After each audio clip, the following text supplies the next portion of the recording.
بسم اللہ الرحمن الرحیم الحمد للہ رب العالمین والصلاة والسلام على سید المرسلین وعلى آلہ واصحابہ اجمعین اما بعد فاعوذ باللہ من الشیطان الرجیم بسم اللہ الرحمن الرحیم وَإِن يُكَذِّبُوكَ فَقَدْ كُذِّبَتْ رُسُلٌ مِّن قَبْلِكَ وَإِلَى اللَّهِ تُرْجَعُ الْأُمُورُ يَا أَيُّهَا النَّاسُ إِنَّ وَعْدَ اللَّهِ حَقٌّ فَلَا تَغُرَّنَّكُمُ الْحَيَاةُ الدُّنْيَا وَلَا يَغُرَّنَّكُمْ بِاللَّهِ الْغَرُورُ ان الشیطان لکم عدو فاتخذوه عدوا انما يدعو حزبه ليكونوا من اصحاب السعیر الذين كفروا لهم عذاب شدید والذين آمنوا وعملوا الصالحات لهم مغفرة وأجر كبير صدق اللہ مولانا العظیم وَإِن يُكَذِّبُوكَ اور اگر یہ کافر آپ کو جھٹلاتے ہیں فَقَدْ كُذِّبَتْ رُسُلٌ مِّن قَبْلِكَ تو آپ سے پہلے بھی رسولوں کو جھٹلایا گیا ہے۔ اے نبی صلی اللہ علیہ وسلم، آپ تکلیف میں آ جاتے ہیں، پریشان ہو جاتے کہ اللہ تعالیٰ کے کلام کو سنانے کے باوجود، فرشتوں سے اعلیٰ کردار 40 سال اس قوم کے سامنے رکھنے کے باوجود، اللہ تعالیٰ کی قدرت کے عجیب عجیب معجزے دکھانے کے باوجود، اخلاقی حیثیت یہ ہے کہ پورا مکہ گواہی دیتا ہے کہ اس ہستی سے زیادہ با اخلاق و با کردار ہمارے شہر میں کوئی اور بندہ موجود نہیں ہے۔ اس کے باوجود کافر جب رسول اللہ صلی اللہ علیہ وسلم کا انکار کرتے، آپ کو تکلیف پہنچاتے، اور بعض مرتبہ تکلیف پہنچانے میں بہت دور تک لوگ چلے گئے، یہاں تک کہ ایک شخص نے رسول اللہ صلی اللہ علیہ وسلم کے سامنے ہی یہ کہہ دیا کہ آپ انصاف کیجئے، آپ انصاف نہیں کرتے، آپ انصاف کیجئے، آپ انصاف۔ رسول اللہ صلی اللہ علیہ وسلم نے فرمایا اگر میں انصاف نہیں کروں گا تو پھر انصاف زمین پر کوئی، اگر میں نہیں کروں گا پھر کوئی بھی نہیں کرے گا۔ اور رسول اللہ صلی اللہ علیہ وسلم نے فوراً فرمایا اللہ تعالیٰ موسیٰ علیہ السلام پر اپنا فضل فرمائے، ان کو بھی بہت زیادہ دکھ پہنچائے گئے، ان کو بھی بہت زیادہ دکھ پہنچائے گئے۔ تو جب اللہ کے نبی صلی اللہ علیہ وسلم اس تکلیف کا سامنا کرتے تو اللہ تعالیٰ اپنے حبیب کو سنبھالتے، تسلی دیتے، سمجھاتے، اے ہمارے حبیب ان یکذبوک، اگر یہ آپ کو جھٹلا رہے ہیں فقد کذبت رسل من قبلک، آپ سے پہلے رسولوں کو جھٹلایا گیا ہے، اس سے پریشان نہیں ہونا۔ اس زمین پر، اس دنیا کی کوئی فطرت یہ ہے کہ یہاں جو انسان جتنا کھرا ہوگا، جو جتنا صاف کردار کا ہوگا، اس کے اوپر اتنا ہی یہاں زبان کھولی جاتی ہے، جو جتنا ہی حق کو دنیا میں عام کرنے کی کوشش کرے گا، لوگ اس کے اوپر بہت کچھ کہیں گے، بہت کچھ کہیں گے۔ بھائیو، میں صرف سمجھانے کے لیے عرض کر رہا ہوں، الفاظ تو اتنے اچھے نہیں ہیں۔ جیسے آپ نے دیکھا ہے آوارہ کتوں کا کام بھونکنا ہوتا ہے، انہوں نے بھونکنا ہے، ان کو اس سے کوئی غرض نہیں، ساری رات بھونک بھونک کر گزارتے۔ اللہ معاف فرمائے، اللہ معاف فرمائے۔ بعض لوگ ایسے ہوتے ان کا مقصد ہی دوسروں کو گالی دینا، دوسروں کو برا بھلا کہنا۔ اور رسول اللہ صلی اللہ علیہ وسلم کے زمانے میں تو ایسے بدبخت بہت ہوئے جن کی زندگی کا مشن نبی کریم صلی اللہ علیہ وسلم کو گالی دینا، آپ کو برا بھلا کہنا، کوئی موقع نہ جانے دیتے۔ رسول اللہ صلی اللہ علیہ وسلم نے پیچھے ابھی اسی پارے میں شروع میں گزرا ہے، جب آپ علیہ السلام نے اپنی پھوپھی زاد بہن سے نکاح کیا، جو پہلے حضرت زید بن حارثہ کے نکاح میں تھی، بہت طوفان بدتمیزی برپا ہوا کہ یہ کیسے نبی ہے جو اپنی بہن سے نکاح کرتے، حالانکہ بھائی بہن کہاں ہے، پھوپھی زاد بہن ہے۔ رسول اللہ صلی اللہ علیہ وسلم کے خلاف لوگوں نے بہت زبان کھولی کہ جی اپنی بیٹے کی بیوی سے نکاح کر لیا۔ بھائی کہاں کر لیا ہے؟ زید بن حارثہ حضور کے بیٹے نہیں ہیں، کہاں کر لیا؟ تو ایسی حالت میں ہر بڑے سے بڑا مخلص، بڑے سے بڑا مخلص، بڑے سے بڑا متحمل مزاج، بڑے سے بڑا صبر کرنے والا بھی کبھی دکھی ہو جاتا ہے، صبر کا دامن ہاتھ سے چھوٹ جاتا ہے، شکوہ زبان پر آ جاتا ہے۔ یہ لوگ کیسے، یہ لوگ کیسے؟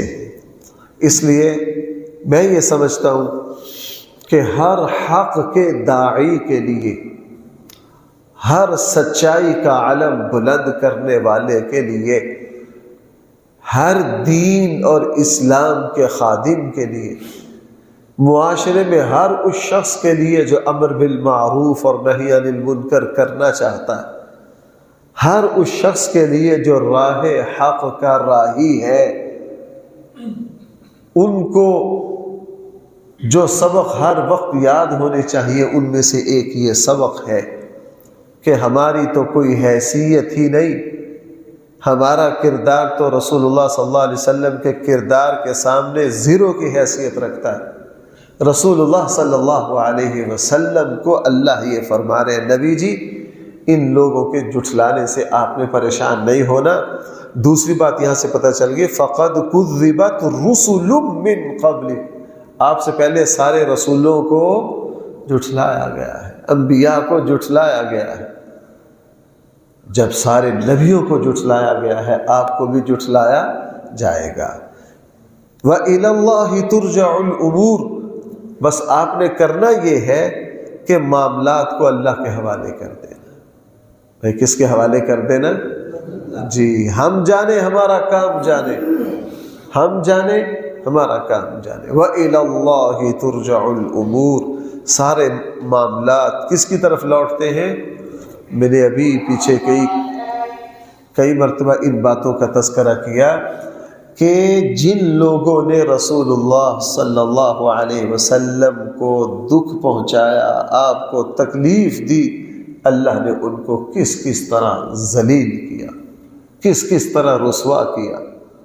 میں نے ابھی پچھلی ہی صورت میں بتایا تھا کہ رسول اللہ صلی اللہ علیہ وسلم نماز پڑھ رہے بیت اللہ کے صحن میں، مکہ کے سردار، وہاں ان کی پکی پکی نشستیں تھیں، اصل میں یہ ان کا ڈیرا تھا، اللہ کا گھر کم تھا، ان کا ڈیرا زیادہ تھا، ان کی مستقل پکی پکی نشستیں تھی بیت اللہ کے صحن میں۔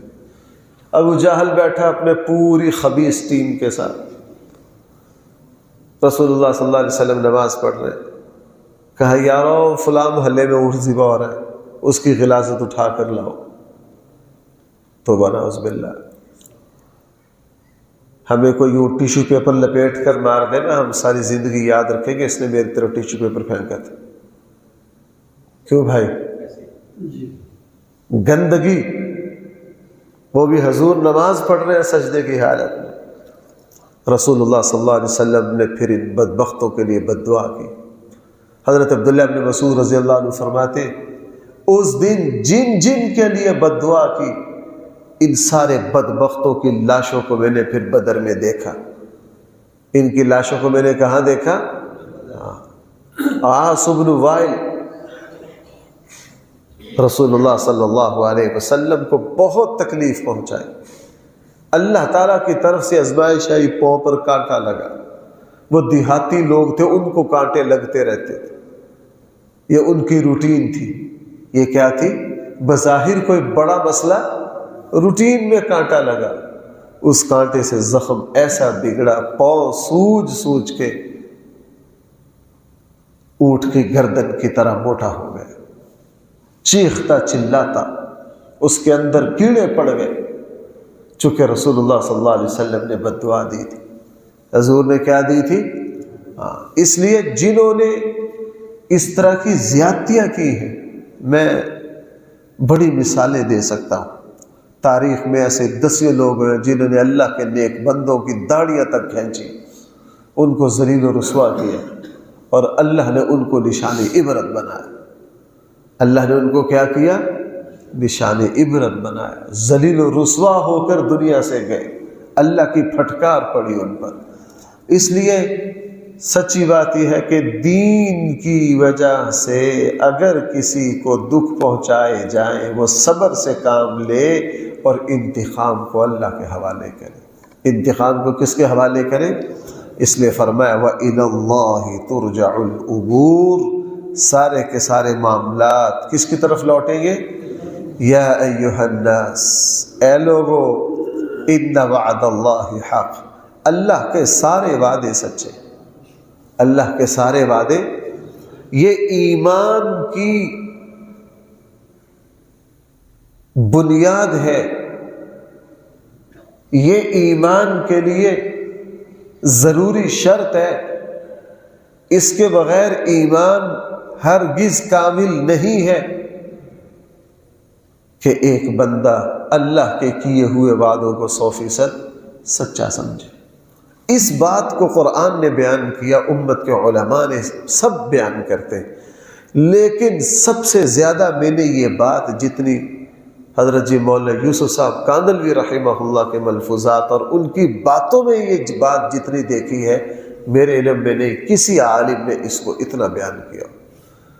ان کے ہر بیان، ہر گفتگو میں اللہ کے وعدوں پر یقین. کیا کہا کرتے تھے؟ اللہ کے وعدوں پر یقین، اللہ کے وعدوں پر یقین، اللہ کے وعدوں پر یقین. وہ مسلمان ہی نہیں ہے جس کو اللہ کے وعدے پر یقین نہ ہو. اللہ نے بڑے وعدے کی ہیں، دنیا میں بھی آخرت میں بھی. نماز پڑھو گے یہ ملے گا، صلہ رحمی کرو گے یہ دیں گے، سچائی برتو گے اس طرح نوازیں گے، ماں باپ کی خدمت کرو گے یہ کچھ ملے گا، زکوٰۃ دو گے اس طرح برکتوں سے نوازیں گے، حج کریں گے اس طرح مالی برکتیں دیں گے، قرآن کی تلاوت کرو گے تمہیں اس طرح نوازیں گے، اللہ تعالیٰ سے ہر وقت دعا مانگنے کا اہتمام کرو گے، اللہ اپنے رحمت کے دروازے اس طرح کھولیں گے. یہ سارے کس کے وعدے؟ اللہ کے وعدے. ان وعد اللہ حق، اللہ تعالیٰ کے وعدوں کو کیا سمجھنا؟ سچ سمجھنا. کبھی اللہ اور اس کے رسول کے وعدے میں ایک بال کے برابر بھی شک پیدا نہ ہو. جہاں شک پیدا ہو گیا وہاں ایمان ڈگمگا جائے. وہاں ایمان رسول اللہ صلی اللہ علیہ وسلم کی تربیت سے، رسول اقدس صلی اللہ علیہ وسلم کے صحابہ رضی اللہ عنہم، ان کا اللہ پر اعتماد اور بھروسہ اس قدر مضبوط ہو گیا تھا، اس قدر مضبوط ہو گیا تھا کہ ان کو دنیا کی کوئی چیز اس بات سے ہلا نہ سکتی تھی. کیوں؟ حضور علیہ السلام کے ساتھ بدر گئے، اللہ کے کیے ہوئے وعدوں کو 100% کیا دیکھا؟ سچا. غزوہ بدر کے بعد رسول اللہ صلی اللہ علیہ وسلم نے جو دعائیں مانگی ان میں سے کیا ہے؟ اللہ نے اپنے بندے کی مدد کی اور اپنے وعدے کو کیا کیا؟ سچا کر دیا. اپنے وعدے کو سچا کر دیا. ممکن نہیں ہے کوئی بندہ اللہ کو یاد کرے اللہ اس کو دل کا سکون نہ دے، نہیں ہو سکتا۔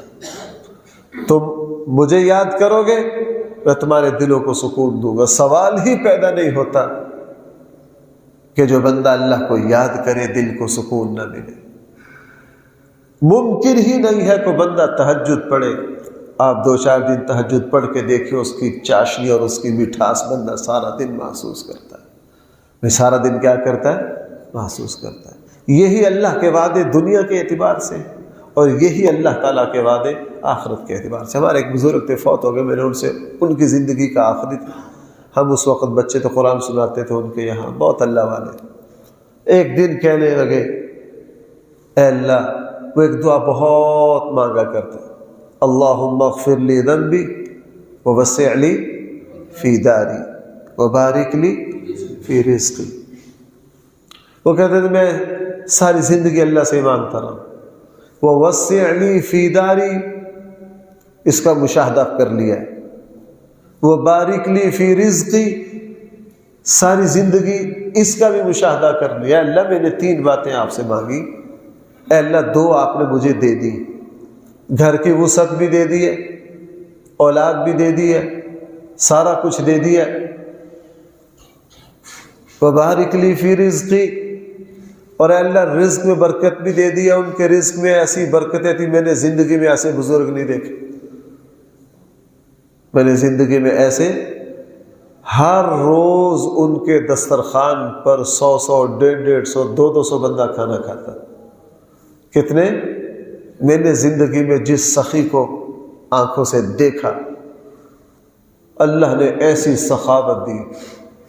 بعد میں مدینہ منورہ میں ہی انتقال ہوا، وہی دفن ہے حضرت مولانا سید خان صاحب رحمہ اللہ۔ میں نے ان کو خوب دیکھا تو اس وقت ان کی عمر تقریباً 100 کے لگ بھگ تھی۔ دعا میں اے اللہ میں نے ساری زندگی آپ سے یہ دعا مانگی ہے، اے اللہ اس کے آخری 2 حصے جو دنیا کے متعلق تھے ان کی سچائی تو میں نے اپنی 100 سالہ زندگی میں دیکھ لیا، اے اللہ اب پہلی دعا کا حصہ رہ گیا، اللہم اغفر لی ذنبی۔ اے اللہ جس طرح دنیا میں اس دعا کے آخری جز آپ نے پورے کر دیے، اے اللہ مرنے کے بعد اس کو بھی کیا کر دیجئے؟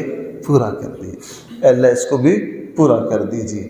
اگر میرا بس چلے تو اس پر ہر روز ہی بندہ اس سبق کو یاد کرے، یا ایھا الناس، اے لوگو، ان وعد اللہ حق، اللہ کے وعدے کیا ہیں؟ سچے ہیں۔ جو محنت کرے گا اللہ تعالیٰ کسی کی محنت کو ضائع۔ ہمارے جب ہم پڑھا کرتے تھے ہمارے استاد ہمیں سمجھانے کے لیے عربی کا مقولہ سنا کر، بعد میں تو جگہ جگہ بڑا مشہور، من جد وجد، جو کوشش کرے گا وہ منزل کو پالے گا۔ من جد وجد، جو کوشش کرے گا بھائی وہ منزل کو پالے گا۔ ایسا ممکن نہیں ہے کہ دنیا کے اعتبار سے کوئی بندہ کوشش کرے اللہ تعالیٰ اس کی کوششوں کو رنگ نہ لگائے، چونکہ وہ اللہ کبھی بھی ان اللہ لا یخلف المیعاد، اللہ تعالیٰ کبھی بھی وعدہ خلافی۔ اللہ کی شان تو بہت اونچی ہے، ہمارے آقا صلی اللہ علیہ وسلم کی شان تو بہت نرالی اور اونچی ہے، اللہ کے نیک بندے کبھی بھی وعدہ خلافی نہیں کرتے۔ اس لیے ایمان کی جان، ایمان کی مرکزیت یہ ہے کہ جہاں جہاں اللہ تعالیٰ نے وعدے کیے ہیں ان کو 100% مد نظر رکھے۔ اللہ تعالیٰ نے صحابہ اکرام سے وعدہ کیا، یا عبادی الذین آمنوا ان ارضی واسعۃ فایایا، جب مکہ میں ستایا گیا اللہ تعالیٰ نے کہا تم مکہ چھوڑ دو، بھائی تم کیا کرو، ان ارضی واسعۃ، میری زمین کو بڑا وسیع پاؤ گے۔ یہ لوگ مدینہ چلے گئے، سب کچھ مکہ رہ گیا۔ اللہ تعالیٰ نے بھائی مدینہ میں پھر جا کے ان کو وسعتیں دی کہ نہیں؟ ان کو وسعتیں دی۔ کوئی وعدہ ایسا نہیں، صحابہ کرام چیخ اٹھے کہ ہمارے اللہ نے جو جو وعدے ہم سے کیے تھے وہ سارے 100% پورے کر دیے، سارے 100% پورے کر دیے۔ اس لیے مجھے اور یہ آیت جو ہے یہ میرے اور آپ کے سینہ کو ٹھنڈا کر دینے والی، یہ آیت میرے اور آپ کے ایمان کو جلا بخشنے والی، یہ آیت میرے اور آپ کے ایمان کو طاقت دینے والی ہے کہ ہمارا رب وہ ہے جو وعدہ خلاف نہیں ہے، جو وعدہ کرتا ہے، جو وعدہ، اسی لیے ہمارے آقا صلی اللہ علیہ وسلم نے جب جس سے وعدہ کیا اس کو دیا۔ اگر فی الحال نہیں ہے کہہ دیتے بھائی کہیں سے قرض لے کے ضرورت پوری کر لو، میرے پاس آئے گا دے دوں گا، میرے پاس آئے گا دے دوں گا۔ اور میں نے کئی مرتبہ آپ کو سنایا صدیق اکبر رضی اللہ عنہ کا جو پہلا خطبہ ہے اس میں کیا اعلان کیا تھا، لوگوں اللہ کے نبی نے جس جس سے وعدہ کر رکھا ہے میں اللہ کے نبی کا نائب ہوں، میرے پاس آئے، میں اس کا وعدہ، اور لوگ آئے، لوگ آئے۔ ایک خاتون رسول اللہ صلی اللہ علیہ وسلم کے پاس آئی، اللہ کے نبی نے ان کو کچھ دیا اور مزید دینے کا وعدہ کر لیا۔ وہ خاتون بڑی سمجھدار تھی، اس نے کہا اللہ کے رسول اگر میں دوبارہ آؤں اور آپ کو نہ پاؤں، اگر میں دوبارہ آؤں اور آپ کو نہ پاؤں، رسول اللہ صلی اللہ علیہ وسلم نے فرمایا تو پھر ابو بکر کے پاس آنا۔ کس کے پاس آنا؟ کہتے ہیں رسول اللہ صلی اللہ علیہ وسلم نے اپنے بعد خلیفہ کون ہوگا کوئی اشارہ نہیں دیا کیوں نہیں؟ آپ حضرات کو یاد ہوگا میں نے ابھی یہاں آنے کے بعد ہی جمعے میں 8-10 دلائل ذکر کیے تھے، رسول اللہ صلی اللہ علیہ وسلم نے اپنی احادیث میں صراحت کے ساتھ اس بات کو بیان کر گئے کہ میرے بعد میرا خلیفہ کون ہوگا۔ اگر حضرت علی کرم اللہ وجہہ ہوتے تو حضور کیا فرماتے اس عورت کو، اگر تو دوبارہ آئے اور مجھے نہ پائے تو کس کے پاس جانا؟ اگر حضرت علی حضور کے بعد خلیفہ ہوتے تو کہتے علی کے پاس جانا، کیا فرمایا کس کے پاس جانا؟ اور یہ صحیح حدیث ہے، صحیح مسلم کی ہے، کمزور حدیث نہیں ہے۔ اللہ کے رسول نے کچھ دیا، مزید دینے کا وعدہ کیا۔ اس خاتون نے کہا اللہ کے رسول میں دوبارہ آؤں آپ کو نہ پاؤں تو آپ کے کیے ہوئے وعدے کو کس سے پورا کرواؤں؟ رسول اللہ صلی اللہ علیہ وسلم نے فرمایا کس سے؟ ابو بکر رضی اللہ عنہ سے۔ اشارہ کر دیا کہ میرے بعد خلیفہ میرا جانشین کون ہوگا؟ حضرت۔ اسی لیے سیدنا صدیق اکبر نے پہلا خطبہ دیا، اس میں بطور خاص کا لوگوں اللہ کے رسول نے جس سے وعدہ کیا ہے، حضرت عباس رضی اللہ اپنے چچا سے ایک وعدہ کیا تھا، صدیق اکبر کے علم میں تھا کہ رسول اللہ صلی اللہ علیہ وسلم نے اپنے چچا سے فلاں وعدہ کر رکھا ہے، اور جب مال غنیمت آیا تو سیدنا صدیق اکبر نے حضرت عباس رضی اللہ عنہ کو بلایا اور بلا کے کہا جی اللہ کے نبی نے آپ سے وعدہ کیا تھا، یہ مال غنیمت آیا، جتنا اٹھا سکتے ہیں اٹھا لیجیے، جتنا اٹھا سکتے ہیں اٹھا لیجئے۔ تو بھائی یہ بات مجھے اور آپ کو بہت لطف دیتی ہے، سکون دیتی ہے، یہ بات میرے اور آپ کے لیے دل کا قرار ہے کہ ہمارے اللہ ہمارے نبی نے جو وعدے کیے ہیں وہ اپنے وعدوں کو 100%، بھائی ہمارے آقا نے ہم سے سفارش کا وعدہ کیا ہوا ہے کہ نہیں؟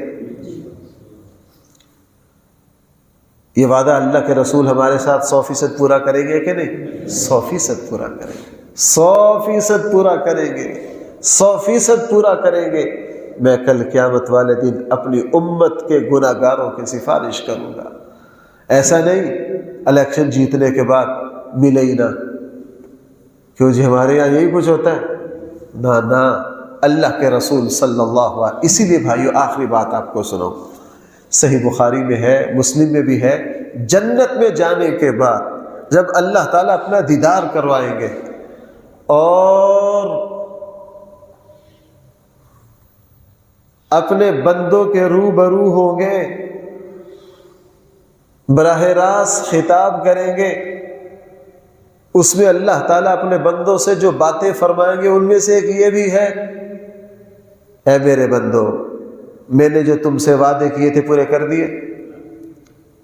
کیوں جی احادیث میں ہے کہ نہیں؟ اے میرے بندو جو وعدے میں نے تم سے کیے تھے وہ پورے کر دیے؟ بندے کہے گئے ہمارے رب صرف پورے نہیں، آپ نے تو ان سے ہزاروں گنا بڑھ کر ہمیں نواز دیا ہے۔ اس لیے اللہ تعالیٰ اہل جنت میں اعلان کروائیں گے میرے کسی بندے کا کوئی میرا کیا ہوا وعدہ باقی تو نہیں ہے۔ جنتی پکار اٹھیں گے ہمارے رب آپ نے تو اپنے وعدوں سے بڑھ کر ہمیں عطا کیا۔ اس لیے بھائی یہ جو آیت ہے اس کو حرز جان بنا لیجئے، اس کو اپنے ایمان کی بنیاد بنا لیجئے۔ یا ایھا الناس، اے لوگو، ان وعد اللہ حق، اللہ تعالیٰ کے وعدے کیا ہیں؟ سچے ہیں۔ یہ سلسلہ کلام چل رہا ہے، انشاءاللہ کل اس آیت سے دوبارہ چلیں۔ الحمدللہ رب العالمین، والصلاة والسلام على سید المرسلین وعلى آلہ واصحابہ اجمعین۔ ربنا آتنا في الدنيا حسنة وفي الآخرة حسنة وقنا عذاب النار۔ صلی اللہ تعالی علی خیر خلقہ سیدنا مولانا محمد وآلہ واصحابہ اجمعین برحمتک یا ارحم الراحمین۔